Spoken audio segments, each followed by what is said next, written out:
Ba't ayaw mo nang pumasok? Baka saktan na naman ako ni Ayaw mo nang pumasok? baka saktan nga ako ni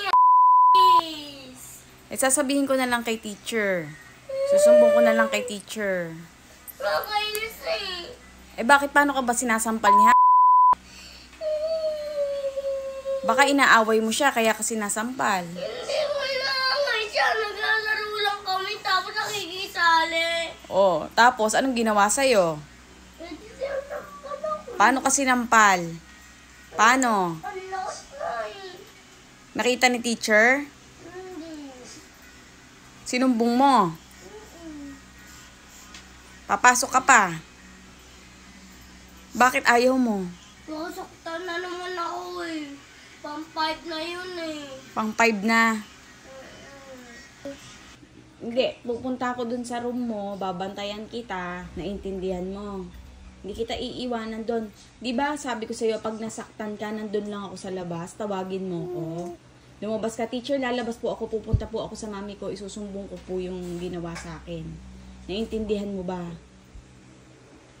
Naintindihan mo? Nandun lang ako sa labas, okay?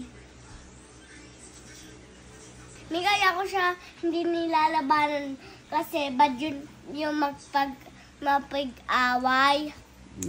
Bad nga yun, anak. Pero bad din yung nananakit lagi sa'yo. Kaya nga, bad yung ganun. Kawawa ka naman. Kanina meron kang ano dito. Sakit nga ng ngipin ko nun Sinampal ka? Sakit ng Malakas ba? Malakas sampal niya sa'yo? Sana may bumait na sa kasi may palagi ko naman siya pinapag-pray na mabait na siya sa akin. Lain mo pagpe-pray natin na bumait na siya sa'yo. Pero pumasok ka pa din ha, anak ha? Ayoko na talaga. Pumasok ka pa din, anak. Sana may sa ibang room na siya Para hindi na kami para maghiwalay na lang kami.